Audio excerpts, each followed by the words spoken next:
next on Behind the Investigation with Atlanta News First Investigate.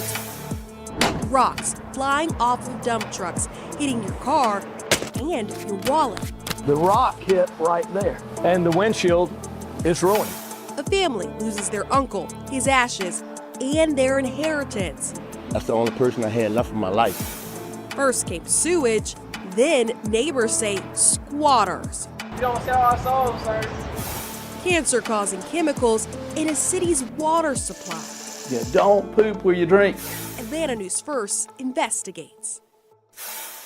Welcome to Behind the Investigation with Atlanta News First Investigates, as we reveal problems and solutions impacting our community. Some dump trucks warn you that the rocks they carry can fall out, posing a risk to your car and to your life.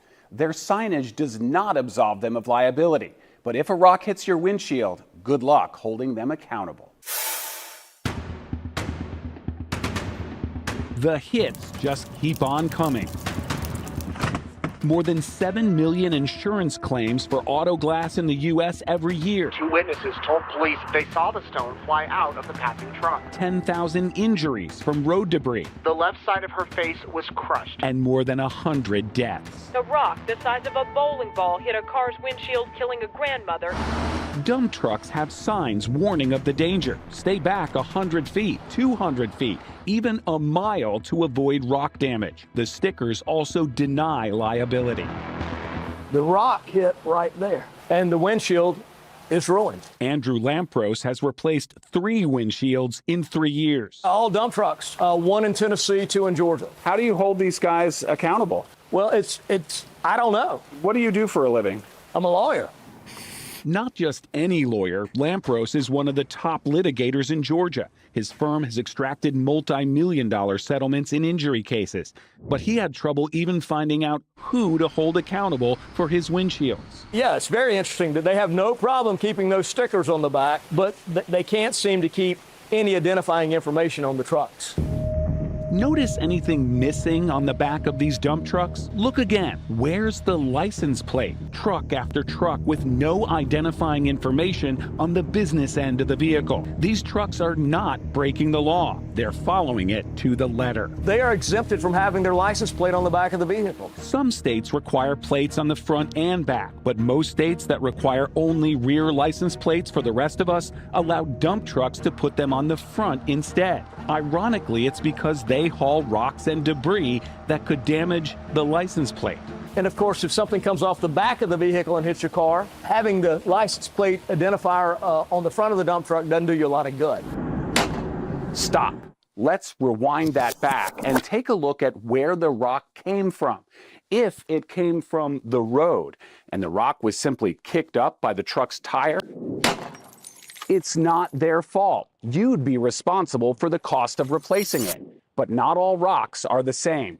If the rock fell off the truck, even if it bounces off the road and then smashes your windshield, the driver or the company could still be held liable, no matter what that sticker on the back of the truck claims. Yeah, the rock came through, hit dead center of the windshield. Sounded like a gunshot. Jamie Hurley was lucky, or so he thought, Can I get your ID? because the driver of the Forsyth County dump truck stopped and called police. We get like a couple of these every year. Even with evidence of asphalt leaking out of the truck, Hurley was forced to pay for the windshield himself. $2,700, obviously a lot of the windshields now have a lot more bells and whistles. This isn't really an accident, so we don't really decide whose fault it is. We're just going to document that he said a rock came out of your truck, you said you're hauling asphalt. I learned a lesson. 39 states, including Georgia, require a tarp or cover on dump trucks, but some barely cover the load. What you do see on the road is these lightly loose loincloths.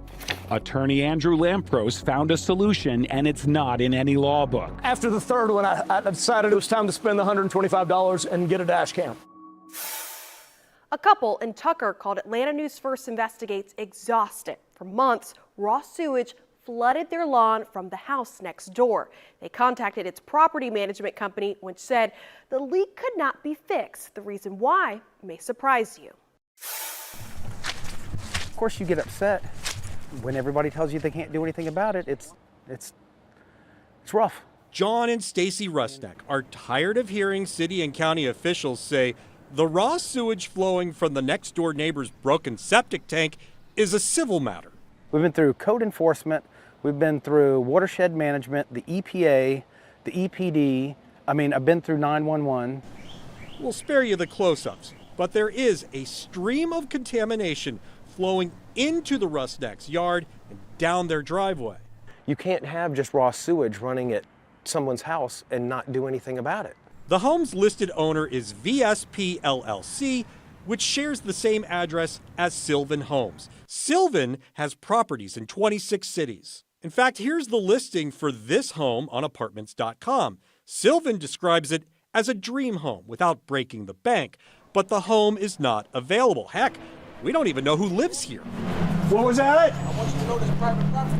The man is trying to explain that we can't take his picture without consent, but we can, and we did. If a photo is taken on private property, it can amount to trespassing. But I'm not on your property. I'm at my wit's end, really, because there's nothing we can do, it seems like, and it just seems very unfair. The situation is more than a mess from the overflowing septic tank. In February, the city of Tucker issued several violations, and a Sylvan Homes representative confirmed we currently have an illegal occupant in the home. But it's not these guys. Neighbors say the man you see here moved in with a new group a couple of months ago. Neighbors believe they are affiliated with a religious group. We don't sell our souls, sir. Huh? We do not sell our souls. Well, I don't want you to sell your soul. I just want you to come talk to us. And their new community expands into the backyard. There's the first tent. I think there's another one over and then 5 more on the other side of the house. Did it go to court? Do you know yet? We called Sylvan Homes and a representative confirmed that an eviction is in process. But what about the sewage? Sylvan has been sending plumbers since February, but none of the repairs worked. On Monday, the mess got worse. It's become more taunting and more menacing. This is John Rusnak speaking with police after he says the group came over dressed in ski masks and hand-delivered this cease and desist letter threatening to sue. After our story aired, viewers poured in identifying some of the squatters as members of a polygamous sex group called Carbon Nation. They've since been evicted from the residence. You can watch our update to this story on AtlantaNewsFirst.com. A gap in Georgia law allowing strangers to steal your loved one's estate.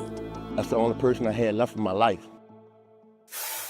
Welcome back. In Georgia, when a loved one dies without a will, it's up to the family to petition the probate court for access to their estate. Our investigation uncovered that when first filing the petition, no proof that you're the rightful heir is required. But this is the back of the house. A walk around this Lithonia property Watch your step. is a somber stroll down memory lane for Trahan Brown. It's very emotional. I had a lot of memories, yo. About 2 decades worth, a family home his 69-year-old Uncle Evans Lee Jr. owned. Now, the family ownership is gone, and so is Uncle Evans Lee Jr. Every time I come here, I just want to cry, bust down and cry because he gone. That's the only person I had left in my life. Although Evans died in 2022, the case of alleged fraud only just began to unravel. I would like to see Mr. Watson prosecuted to the full extent. He's talking about Randy Watson. The family filed a police report against the 43-year-old who submitted paperwork in probate court days after Uncle Evans Lee Jr. died. Randy sought to inherit whatever assets remained. This probate court petition shows Randy signed a sworn statement that he was the only child and sole heir. No additional proof or supplemental documentation was required. As a result, the probate judge appointed Randy Watson the administrator of the estate. Randy gained access to everything his father, Evans Lee Jr., left behind. Just one problem. Evans Lee was not his father. In fact, Evans Lee was no father at all. He had no kids, which means Randy Watson is not his son. Not even close. Who is he to Mr. Evans? He's not related to him. A certified DNA test proved it. The results show Randy is not even a family member, that there is a 0.00% chance the late Evans Lee Jr. was his dad. This was a court-ordered paternity test, which only came after the True family got wind someone filed probate paperwork on their uncle's estate before they could. Trahan and his wife learned about it once they tried to file their own probate paperwork. After more than a year of waiting, a judge ruled in favor of Trahan and his family, citing there was neither evidence to prove paternity nor documentation that Randy had a right to inherit anything. By the time it was proven Randy was not the so-called sole heir, and the judge ordered everything to be turned back over to the True family, it was too late. There was never an opportunity to go in the home, clean the home out, none of that. Cleared it all out. Cleared it all out. The DeKalb County home itself foreclosed and auctioned off. Most of the belongings and sentimental items gone too. None of it as valuable as Uncle Evans Lee himself. An urn with his ashes also nowhere to be found. When officers asked, Randy told police he'd been robbed of all the items, the valuables, the money, and even Evans Lee's ashes, according to this police report. An allegation the family does not believe. Atlanta News First Investigates discovered receipt records from a local disposal company in the time period Randy had access to the home. The receipts revealed items were moved from the Lithonia property at least twice last year, more than 60,000 pounds worth. The most unbelievable matter for the family begins here. Trahan maintains his uncle was adamantly against cremation, that he wanted to be buried alongside his wife. But he was cremated. Yeah. And whose decision was that? Randy Watson. It goes back to this funeral home, F.L. Sims. The owner confirmed to Atlanta News First Investigates Randy Watson identified himself as the son and told the business to cremate Evans Lee Jr. The funeral home did not require proof of kinship or an ID or any other documentation. They simply took his word for it. Is the attorney here or the director here? No one's here. When asked to talk about this case and its policies, the funeral home would not interview with us. There is no Georgia law that requires a funeral home to confirm if someone is truly next of kin. And because Evans Lee died while in hospice, the funeral home was tasked with completing the death certificate. Based on the information they say Randy provided to them, they filled in the death certificate, a document now riddled with false information. Decedent's son, Randy. Wrong. Again, Evans Jr. had no children. Decedent's birthplace, Nebraska. Wrong. Evans Jr. was a Louisiana native. Decedent's father's name, unknown. Wrong. Evans Lee was a junior, meaning his father shared the same name. Because ain't nowhere in the world you could just let anybody come in your establishment and say, hey, I am the next of kin, without even checking their background and seeing if it's true. Probate attorney James Clifton. I've seen cases that are, absolutely heartbreaking where things like this happen because the person committing fraud, they have no care. Is why the 15-year veteran probate lawyer urges loved ones to secure 3 documents before death: a will, a medical directive, and a financial power of attorney. Since Evans Lee had no will, Clifton notes exploiting the probate process was easier. It feels like it's too little too late.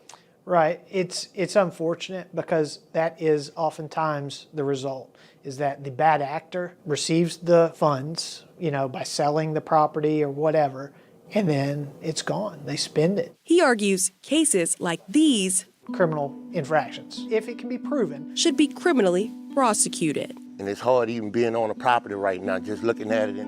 Evans Lee Jr. worked in construction, fixing homes, fixing problems for others. His family hopes to fix this for him. Uncle Lee was a good man. He did a lot of things for a lot of people. Lots of people. Sierra, are there any solutions here? Is there anything that families can do to protect their estates? Not really. There are no laws in Georgia right now requiring funeral homes or probate courts to validate claims that you are the next of kin. The best way to prevent something like this from happening is to document your plans for your assets. The attorney we talked to recommended securing 3 documents before death, all adults: a will, a financial power of attorney, and a medical directive. Coming up, toxic forever chemicals contaminating Georgia drinking water. Ever since I was a little kid, I have been writing. Colleen Brooks combs through old newspapers. One of my favorite players. Where she contributed as a columnist in Calhoun, Georgia for more than 30 years. I probably wrote 10,000 maybe. Covering everything from romance, yes, movies, and the weather. On April 22nd, 1988, A Snow Lover's Lament. Today, she's lamenting about another story making headlines, not as its author, but as an alleged victim of a potential environmental disaster. This past May, she and dozens of her neighbors filed a lawsuit claiming the city of Calhoun contaminated their drinking water with a cancer-causing toxin. According to the suit, the city spread 28,000 tons of sewage or sludge in fields near their homes with high concentrations of a chemical called PFAS, known as forever chemicals, seeping into their land and wells for more than 20 years. According to this city permit, one of the sludge fields used Colleen's home address. I thought, wait a minute, they can't do that. They didn't ask us. Nobody came up and knocked on my door and said, can we have permission to use your address for this sludge field that we're dumping out here? Oh, no. No, no, no, no, no. How did the toxin get into the sewage? The lawsuit claims the city allowed industrial wastewater from carpet manufacturers that use PFAS to flow into Calhoun's sewage treatment plant. The chemicals are then mixed with the sludge and later dumped on land along the Coosawattee River, where the city draws its drinking water. They put sludge upriver, right next to a river, from where they pull the drinking water. Heath Brooks is the lawyer who filed the lawsuit on behalf of the residents. We've known this for as long as human beings have been here. You don't poop where you drink. And that's what the city did. They put it right next to their intakes. And so they polluted their own city. The issue is personal for Heath. Colleen isn't just a client, she's his mother. Did you ever think in your wildest dreams you'd be representing your own parents in a lawsuit? It's a nightmare. It's a nightmare. No, I didn't. I didn't in my wildest nightmare think that I'd be representing my parents and my aunts and my uncle and the people that I grew up with along this road. They can't jump into a swimming pool because their swimming pools are filled with the water from a polluted well. They can't go out and use their wells to water their garden because their gardens are polluted. This past April, the Environmental Protection Agency set PFAS limits in drinking water to 4 parts per trillion. Water samples taken by the attorney from 5 Calhoun homes show levels ranging from 70 parts per trillion to more than 8,000. Dr. David Andrews is with the Environmental Working Group and has years of experience in PFAS research. When you hear those numbers, what goes through your mind? Those are shockingly high and incredibly concerning and indicate the extreme levels of contamination. While the impact to residents' health is unclear, a city nearby could offer a glimpse of what's to come. Later this summer, Emory University will launch an exposure study to test hundreds of residents for PFAS in Rome, Georgia. Its study in direct response to an Atlanta News First investigation last year that tested residents' blood, uncovering elevated levels of the toxin in nearly every participant. We didn't know that this issue existed before your study. Emory University lead scientist, Dr. Dana Barr. In thinking back, it should have been very intuitive that there was going to be an issue because of all the carpet industry and the use of PFAS as stain repellents and water repellents and things like that. We just didn't really know about the issue before then. Attorneys for Calhoun declined to comment on the lawsuit, but in court documents claim the city is a victim too. filing suit against carpet manufacturers that allegedly contaminated the river used for drinking water located upstream in Dalton, Georgia, a city that proudly proclaims itself the carpet capital of the world. Well, it seems as if one of our government agencies has gone and done it again. Someone had a gut feeling there was a potential problem years before anyone else. Yeah, I remember that now. It was Colleen. She wrote about it in this 2004 column titled Spreading It Around, after witnessing city trucks spray something on fields across from her home for years. I've been told that this stuff has been treated, so it's okay. Treated with what? Chemicals? I wrote about it, and I questioned it. 20 years ago, you wrote about this. Yeah, and I didn't know what it was. Colleen says she spoke to someone at City Hall, but can't remember who. They told me that it was perfectly safe and that it was good for the land. And I thought, dumping that smelly, not right stuff could not possibly be right for this land. What I really feel is betrayed.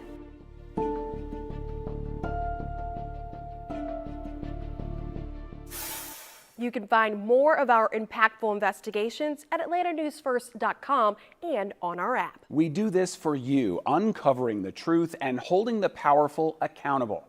Thanks for watching Behind the Investigation with Atlanta News First Investigates.